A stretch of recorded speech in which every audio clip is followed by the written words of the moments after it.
Good morning students. आप सभी का राजकीय महाविद्यालय Surajgarh BSc second year mathematics की क्लास में हार्दिक स्वागत है। डियर स्टूडेंट्स, अपने non linear partial differential equations of first order को किस प्रकार से हल किया जा सकता है उसका अध्ययन कर रहे हैं। तो आज एक बहुत ही important topic, Charpit's method to solve partial differential equation of first order को किस प्रकार से हल किया जा सकता है उसका अध्ययन करेंगे। तो सबसे पहले जो भी आपको डिफरेंशियल इक्वेशन दे रखी है उसकी सारे टर्म्स को लेफ्ट हैंड साइड में सब्स्टिट्यूट कीजिए। That is right the partial differential equation in the form f(x, y, z, p, q is equal to 0, यानी कि all the terms will be shifted to left hand side and that will be considered as f। उसके बाद आप सहायक समीकरण लिखेंगे। जो आपको पार्शियल डिफरेंशियल इक्वेशन दे रखी है उससे स्टेप फर्स्ट की तरह लिखकर आप सहायक समीकरण यानी कि ऑक्सिलरी इक्वेशन लिखेंगे। ऑक्सिलरी इक्वेशन क्या होगी? dt upon partial differentiation of f with respect to x plus p into partial differentiation of f with respect to z is equal to dq upon del f upon del y plus q into partial differentiation of f with respect to z is equal to dz upon minus p into partial differentiation of f with respect to p minus q into partial differentiation of f with respect to q is equal to dx upon minus partial differentiation of f with respect to p is equal to dy upon minus partial differentiation of f with respect to q each is equal to df upon 0।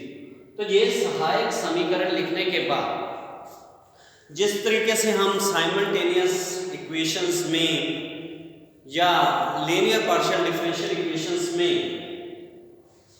Equations को solve करते हैं उसी प्रकार से आप किसी भी दो पार्ट्स को लेते हुए सबसे पहले उसे हल करते हुए p और q का मान रखें। स्मॉल p और q, p क्या है? Partial differentiation of f with respect to x और q है partial differentiation of f with respect to z with respect to y। p is partial differentiation of z with respect to x and q is partial differentiation of z with respect to y। इन दोनों का मान निकालने के बाद आप p और q का जो मान आपने स्टेप थर्ड में निकाला होगा उसे आप सब्स्टिट्यूट कर देंगे dz is equal to p dx plus q dy में और इसे इंटीग्रेट करेंगे। इंटीग्रेट करने के बाद आपके पास z का मान आ जाएगा जिसे हम कहेंगे कंप्लीट इंटीग्रल या पूर्ण समाकल। तो पूर्ण समाकल जो आएगा z is equal to ax plus by plus c is equal to 0। उसमें अगर आप c को जिस प्रकार से पहले हम जनरल इंटीग्रल, व्यापक समाकल और सिंगुलर इंटीग्रल कैलकुलेट करते थे उसी तरीके से उसके आगे चलते हुए विचित्र हल और व्यापक समाकल ज्ञात करेंगे। इसे हम एक क्वेश्चन के हेल्प से देखते हैं। हमारा क्वेश्चन है सॉल्व px plus qy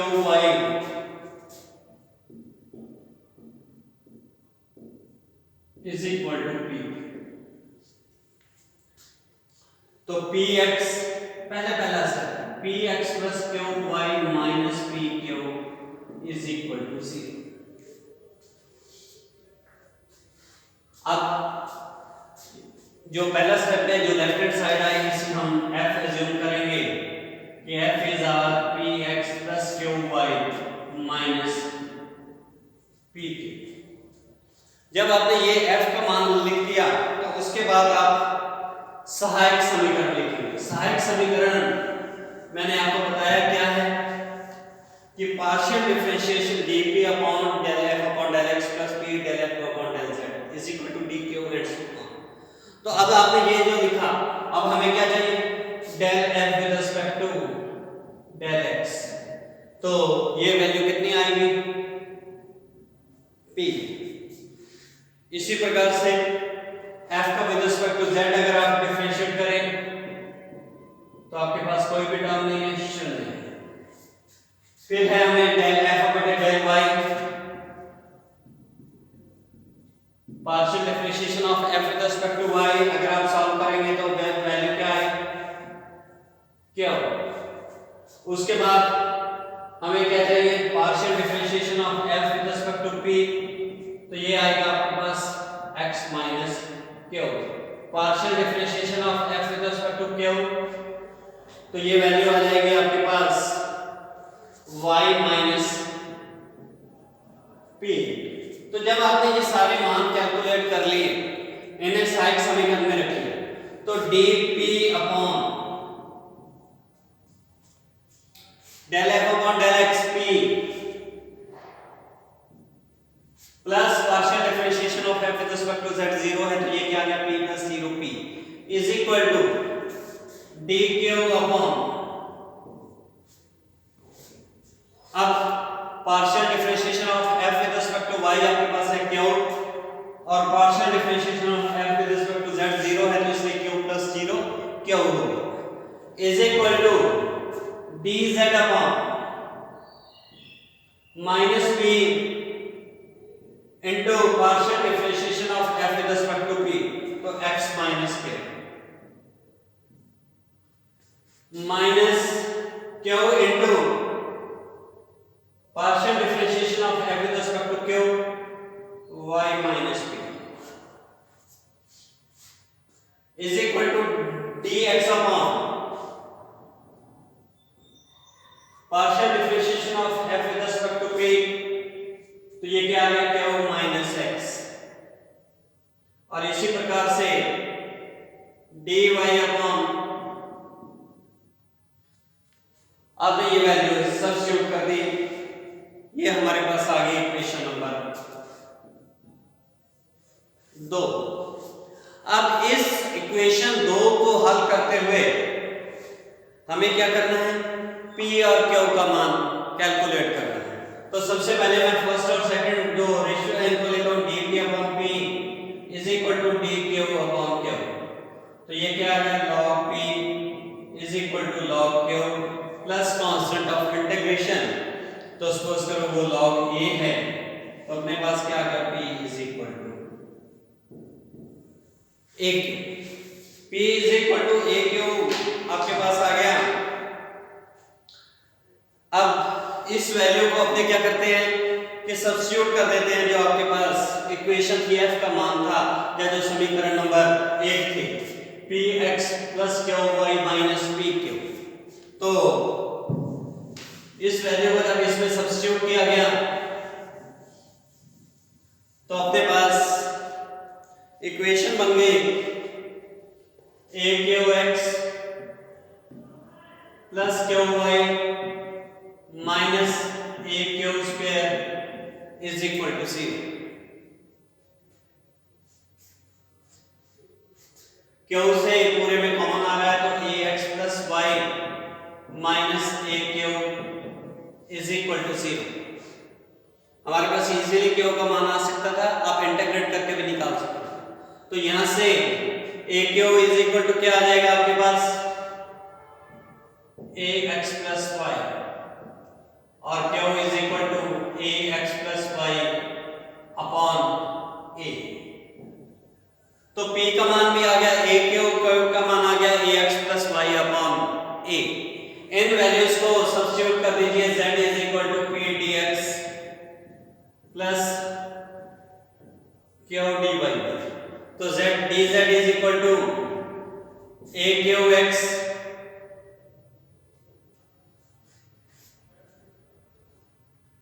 और q का मान आपने निकाला हुआ है, तो p का वैल्यू क्या आ गया, जब ये आ गया तो p is equal to aq था, तो a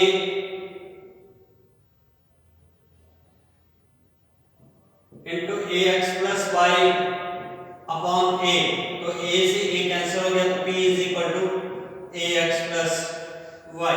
तो p की वैल्यू भी ax प्लस y, q की value ax plus y upon a। इन दोनों वैल्यूज को जब हम dz is equal to p dx plus q dy में रखते हैं, तो अपने पास क्या आ गया ax plus y into dx plus ax plus y upon a dy। अब इसे इंटीग्रेट कीजिए, इंटीग्रेट करते हैं तो अपने पास क्या आएगा, क्रॉस मल्टीप्लाई करता हूं तो a dz is equal to a into ax plus y dx plus ax plus y into dy। तो अपने पास क्या आ गया, az is equal to half of ax plus y का whole square plus constant of integration, क्योंकि इसे आप डिफरेंशिएट करेंगे तो 2ax प्लस y और उसके बाद a dx प्लस dy, तो एग्जैक्टली वही ऊपर वाली टर्म्स बन रही है आपके पास, तो प्लस कांस्टेंट ऑफ इंटीग्रेशन। तो अपने पास रिजल्ट जो आ गया वो क्या बना, az is equal to half of ax plus y का होल स्क्वायर प्लस b। तो ये जो रिजल्ट बना इसी को अपने कहते हैं कि this is our complete integral. तो कंप्लीट इंटीग्रल आपने कैलकुलेट कर लिया, az is equal to half of ax plus y का स्क्वायर प्लस b। अब अगर आपने ये इक्वेशन बनी आपके पास 3 number, take b is equal to phi of a, तो अपने पास क्या बनेगा, az is equal to half of ax plus y whole square plus phi of a। Differentiated partially with respect to a, तो अपने पास क्या बनेगा,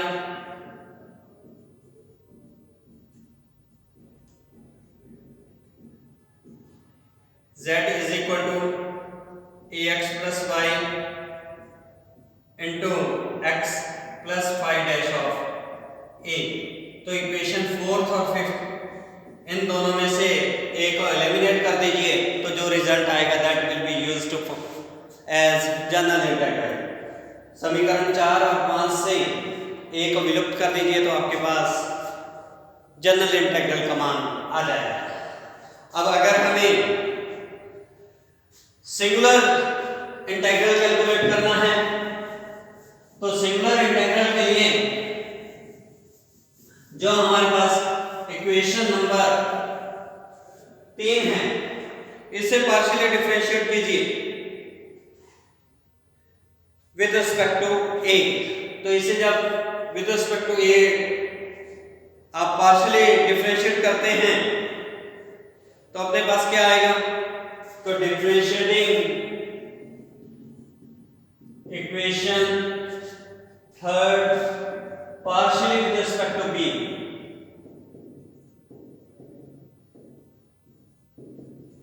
तो b के सामने पार्शियली डिफरेंशिएट करूंगा तो left hand side 0 is equal to 0 plus 1, तो 0 is equal to 1 which is impossible.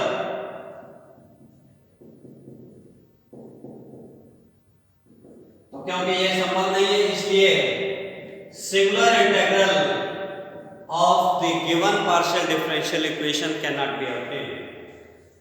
तो मैं फिर से कह रहा हूं कि अगर आपके पास 4 बिट मेथड से इक्वेशन को सॉल्व करना है तो सबसे पहले आपने उसे f x y z p q की फॉर्म में लिख देना है।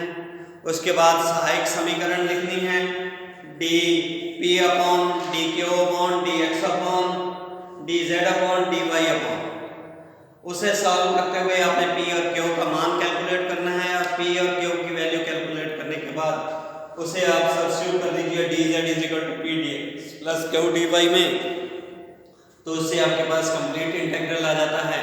और कंप्लीट इंटीग्रल कैलकुलेट करने के बाद जनरल इंटीग्रल और सिंगुलर इंटीग्रल जैसे अपने पूर्व की एक्सरसाइजेज में किया है उसी प्रकार से ज्ञात किया जा सकता है। तो आज इतना ही, कल हम हायर ऑर्डर की पार्शियल डिफरेंशियल इक्वेशंस को सॉल्व करें। Thank you very much.